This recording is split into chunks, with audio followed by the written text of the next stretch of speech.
My guest today is Megan Mayers, brewmaster with Revolver Brewing. So Megan invited us out to Texas Live in Arlington to check out Revolver's brew house. But before we talk about these new beers, tell us about yourself, Megan.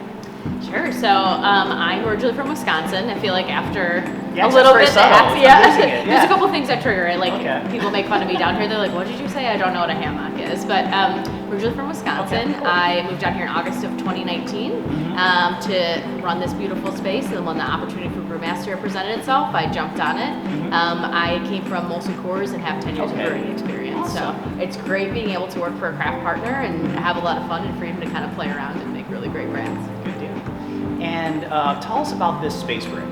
Yeah, so this is our brand new space. We opened up in February of 2020. We have a 10-barrel brew house, and we do all of our innovation brands from here. So we have this space. We have 16 taps here at the Texas Live location.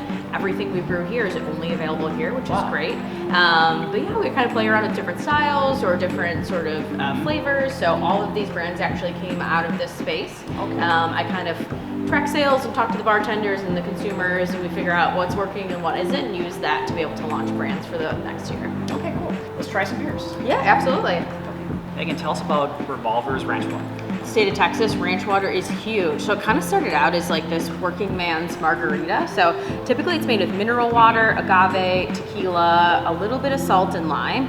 I love ranch water, but sometimes like you don't want to bring obviously like all the bottles with you when you're making it. So we wanted to make a version of that in a seltzer that was both like refreshing and easy to consume, right? So you can bring it on the boat or the pool, or you don't have to bring it around with you. So we use a sugarcane base to ferment out to get our alcohol. And then I really wanted to be authentic towards all those ingredients. So we use real agave, real lime juice, and a tiny bit of sea salt. So it's kind of like this little bit of a salty, has that margarita essence in it from the lime and the agave, but it's really clean, super sessionable. It's 4.8% ABV, so really light, really clean, and personally something that I drank a lot of last summer.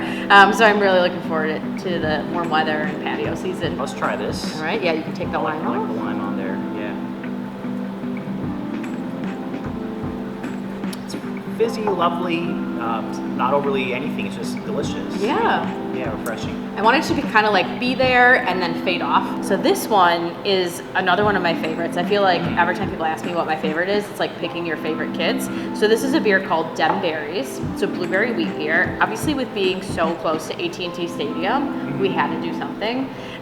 So when I was here for the first time watching a Cowboys game, they play that song like, "We Dem Boys, We Dem Boys," and I was like, what a fun song. Also, like, it'd be really cool to lean into that without getting in trouble. So, Dem Boys, Dem Berries. I love blueberries, obviously being from Wisconsin, and I really wanted the color to come through from the blueberries. So it's that very distinct, like almost like blue cowboyish color. Awesome. I mean, it smells very fruity, but it's not an overly sweet drink. It's very much a beer. Yeah. Once you taste it, but it has a lovely nose. You just smell the berries on it. So I wanted it to be upfront blueberry. I wanted the body to be light. I wanted it to be sweet enough where it kind of like quenches your thirst, but not like full or cloying or anything like that. So we use a wheat beer base. We use a ton of blueberries in fermentation, so that's where you get the color and the flavor and that really nice aroma from. And then I also use lemon peel, so you get kind of that citrus nod a little bit as well. Well done. So this next one is our Blood and Honey Citrus Blonde. So I was wondering if Blood and Honey would make the list. Yeah. Okay. So this is,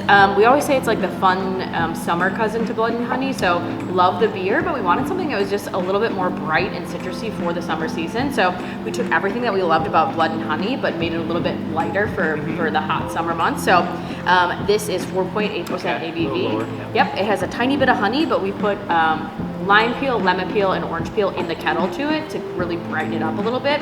So it's very reminiscent of a clean blonde with like a splash of citrus in it. And it's great for summer season.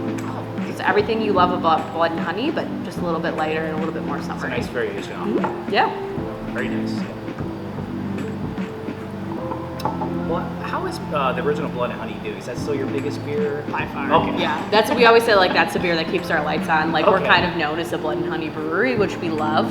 And we have so many diehard fans that like remember that beer and love that beer. So we very much still produce a good quantity of it. But we're kind of starting to bridge out our portfolio a little bit more to have some. It hasn't gone away by any means. Yes, it's still around. Yeah. All right, what's this one? So this one is one of our newest brands. So this is a beer called 817 blonde after obviously the area code for Fort Worth and Tarrant County. We wanted to have a beer that was just like very approachable, really sessionable. So this is a light blonde. It's 5.5% ABV. It's 13 IBU, but it's a beer that you'll drink. Has these great kind of like water cracker, bready notes from the malt, really bright notes from the hops of citrus and stone fruit, but it's really clean, crisp, and really refreshing. So not to everything we love about 817, I wanted to pay homage to kind of the area that we're from. Awesome. Well, these are all great summer beers, I'll say that. And if there's anyone who's really into like heavy dark beers, do you have those too or anything? Yeah, so here at Texas Live, like I said, we have 16 taps, so we do a wide variety of styles. So right now we have a coffee stout on, and we have another dark nitro Irish stout that we're putting on next week. So have a wide variety. So if you like seltzers, we have that. If you like light beers, we have that. We have some fruit beers, IPAs, porter stouts, so kind of run the gamut of everything. So if you come here and visit us and have a beer, we know you'll find something that you love.